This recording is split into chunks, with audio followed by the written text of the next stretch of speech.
Fala pessoal, tudo bem com vocês? Sejam bem-vindos a mais um vídeo aqui no canal. E no vídeo de hoje eu vou falar a respeito do caso da portuguesa Diana dos Santos. Um caso recente e que está repercutindo bastante lá pela Europa. Bom, esse caso foi uma indicação de uma inscrita lá de Portugal. Então já aproveito para mandar um abraço aí para Portugal. E para você que quer indicar um caso para mim, pode deixar aqui embaixo nos comentários ou até mesmo pode indicar lá no Instagram, na minha DM. E aproveitando, eu peço para você que se gostar desse vídeo, deixa um like e um comentário que me ajuda muito. Então, sem mais delongas, bora pro vídeo. Na tarde do dia 19 de setembro de 2022, em Mont-Saint-Martin, uma pequena comunidade francesa, um garoto de 16 anos entrou em uma construção abandonada para urinar. Ao olhar para uma parte do local, ele viu algo estranho e, conforme ia se aproximando, pensou se tratar de algum boneco ou manequim. Mas assim que chegou perto o suficiente, ele pôde reparar que haviam tatuagens e um piercing.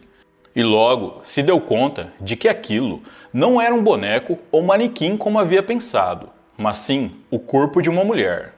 O garoto ficou extremamente assustado e rapidamente saiu correndo do local. Ele foi até um bar próximo, onde contou ao proprietário o que tinha achado, pedindo para que ele chamasse a polícia. O dono do bar rapidamente acionou as autoridades. Foram enviados para o local uma equipe forense e 20 agentes. De acordo com a perícia, o corpo, que pertencia a uma mulher e estava sem roupas, havia sido dividido em partes essas que não estavam no local. Os membros inferiores haviam sido retirados na altura dos joelhos, não haviam braços e nem cabeça. Ainda, de acordo com a perícia, o corpo não apresentava nenhum hematoma visível, nem sinais de ferimentos por arma de fogo ou por arma branca, e também não haviam sinais de relações forçadas. Como não havia traços de decomposição avançada, a perícia determinou que a mulher havia tido a sua vida tirada em menos de 24 horas. As autoridades determinaram também que o local em que o corpo foi encontrado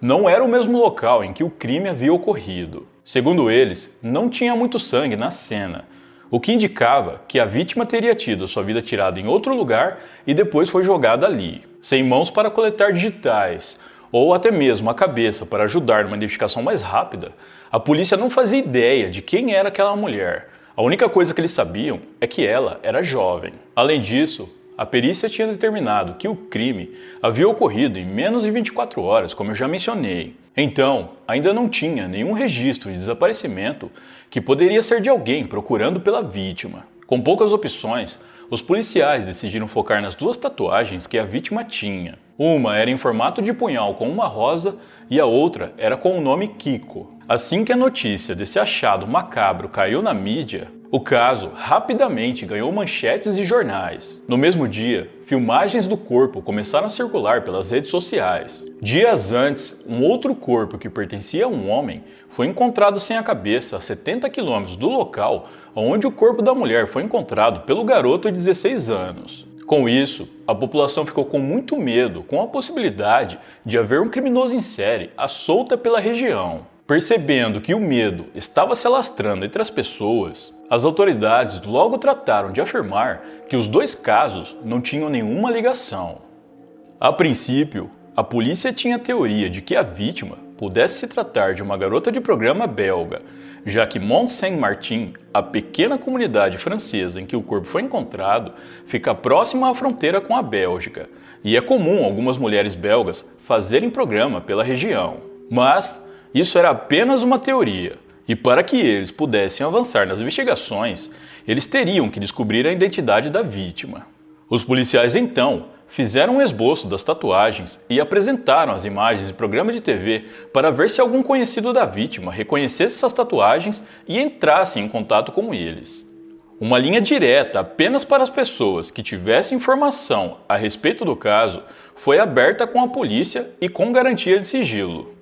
Inicialmente, as informações a respeito das tatuagens da vítima foram passadas nos canais e jornais locais, mas nos dias que se seguiram, as autoridades repassaram as informações para outros países próximos, e foi devido a uma transmissão que passou em Portugal que os policiais finalmente conseguiram identificar o corpo.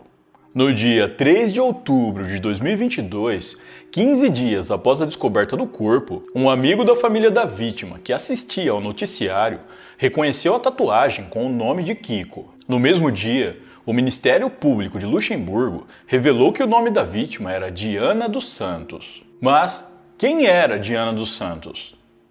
Diana Isabel Gomes dos Santos era uma portuguesa nascida no dia 17 de outubro de 1981, na cidade do Porto.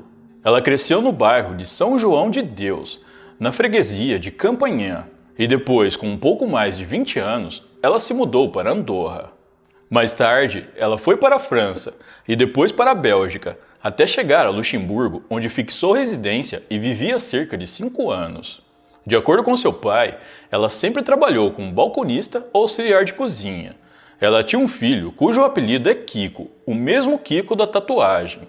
O rapaz, que tem 22 anos, foi criado pela avó em Vila do Conde. A família toda dela é de Portugal e ela costumava passar suas férias no país todos os anos. Ainda, de acordo com o pai de Diana, a última vez que ele a viu foi no ano passado, em um karaokê em Gaia. Ele disse que cantar era uma das grandes paixões da filha e que ela era muito elogiada quando cantava em eventos como casamentos e aniversários, pois tinha uma boa voz. A família de Diana ficou sabendo sobre o crime através do amigo que a identificou depois que viu a reportagem sobre a tatuagem. Eles inclusive disseram que não haviam recebido nenhuma ligação da polícia a respeito do crime. Com a descoberta da identidade da vítima, as autoridades agora poderiam avançar nas investigações. Durante as primeiras apurações, a suspeita do crime caiu sobre o ex-companheiro de Diana, um homem de 43 anos chamado João Oliveira. De acordo com a polícia, Diana e João tinham um relacionamento muito conturbado, com episódios de violência que inclusive resultaram na prisão do homem. Na ocasião, Diana denunciou o companheiro por agressão e ele foi preso em agosto de 2021, ficando 10 meses na prisão. É dito que nessa época, João ligou para Diana todos os dias da prisão, mas a mulher nunca o atendeu. Ao ser libertado em junho de 2022, João foi até o restaurante em que Diana trabalhava e se sentou em uma mesa como um cliente. Assim que Diana viu João em seu local de trabalho, ela ficou furiosa e os dois começaram a brigar no meio do restaurante. E como resultado, Diana foi demitida. Em depoimento à polícia, João Oliveira admitiu que o relacionamento dele com Diana realmente era conturbado, mas disse que havia violência de ambas as partes e que isso era em decorrência do consumo exagerado de álcool por eles. Após ter sido ouvido pela polícia, João foi liberado, mas continuou sendo investigado. Mais tarde, a polícia solicitou que pessoas próximas a Diana fossem prestar depoimentos para assim coletarem mais informações para a investigação. Uma dessas pessoas foi uma amiga próxima de Diana, que não teve seu nome revelado por segurança.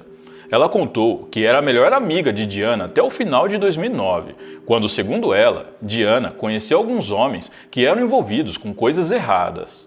Segundo essa amiga, ela acabou se afastando de Diana, pois não queria estar envolvida naquele mundo e tinha muito medo desses homens.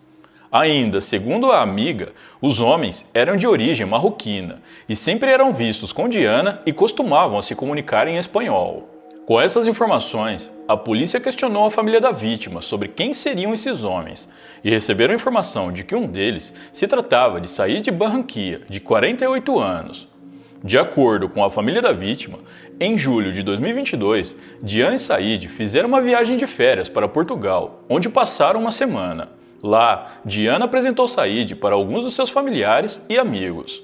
Ela também teria aproveitado para anunciar que havia se casado no dia 14 de julho com o sobrinho de Said, Gibran Barranquilla. A família e amigos ficaram extremamente surpresos com a notícia, pois ela não havia nem ao menos anunciado um namoro anterior com esse homem. Com isso, Diana teria dito que o casamento era arranjado e que estava tudo bem. Mesmo a família não sabendo sobre o casamento, João Oliveira, o ex-companheiro de Diana, disse que ele sabia sobre o matrimônio desde o início do ano. Segundo ele, Diana foi visitá-lo na prisão para acertar algumas coisas e comentou que Said tinha um sobrinho na França, que iria para Luxemburgo e que precisava de documentos para poder viver no país. Eles então teriam oferecido 30 mil euros a Diana pelo casamento falso. para que assim o sobrinho de Said pudesse ter residência permanente no país. No final de julho, já depois do falso casamento, Gibran e Diana arrendaram uma casa na cidade de Diekirch, em Luxemburgo, no qual pretendiam reformar e depois colocar os quartos para alugar. Os policiais foram até essa casa e fizeram uma perícia minuciosa, pois acreditavam que ali seria o local em que o crime teria ocorrido. No entanto, não foi encontrado nada. Ainda segundo João Oliveira, na noite de 18 de setembro, um dia antes do corpo de Diana ser encontrado, ela teria tentado ligar para ele 2 vezes, mas ele não viu essas ligações, pois por motivos pessoais o seu celular estava desligado. Assim que viu as ligações perdidas, João ficou preocupado e intrigado. Ele tentou ligar para Diana de volta, mas o celular dela só dava caixa postal. Ele então conseguiu o contato de Said e mandou mensagens perguntando se estava tudo bem com Diana, ao passo que Said respondeu que já fazia uma semana que ele não a via. Muito preocupado, João entrou em contato com vários amigos da ex-companheira para saber se eles sabiam dela, mas todos disseram que não faziam ideia de onde ela estava. Quando foi no dia 29, ele viu a reportagem na TV a respeito do corpo encontrado e as imagens das tatuagens, e na hora ele soube que se tratava de Diana dos Santos. João disse que Diana foi a mulher que ele mais amou nessa vida e que, apesar de ser considerado um suspeito do crime, ele queria deixar claro que seria incapaz de fazer algo desse tipo com ela. Em 7 de outubro de 2022, Said Barranquilla teve a sua prisão preventiva decretada. De acordo com as autoridades, há fortes indícios de que ele e o sobrinho Gibran, que se encontra foragido, são os responsáveis pelo crime. Ainda não se sabe as motivações, mas pelo que foi apurado, provavelmente é financeira. A polícia também investiga a possibilidade de que mais pessoas estejam envolvidas e esperam confirmar isso em breve. A região da França onde o corpo foi encontrado é dominada pelo crime, tanto que uma equipe da CNN de Portugal, que foi até o local para fazer uma reportagem a respeito do caso, foram ameaçados por criminosos que disseram que se eles não saíssem daquela área em 10 minutos, eles sofreriam as consequências. Em depoimento à polícia, Said Barranquilla disse que é inocente e que não teve nenhuma participação no crime. O caso continua sendo investigado pelas autoridades da França e Luxemburgo, com acompanhamento do consulado português. A cabeça e os braços de Diana ainda não foram encontrados e o corpo dela ainda se encontra com as autoridades, que disseram que após terminarem todas as análises, eles irão liberá-lo para a família. Bom, pessoal, então é isso. Muito obrigado por me assistirem até o final. Eu vou ficando por aqui. Um grande abraço e até a próxima.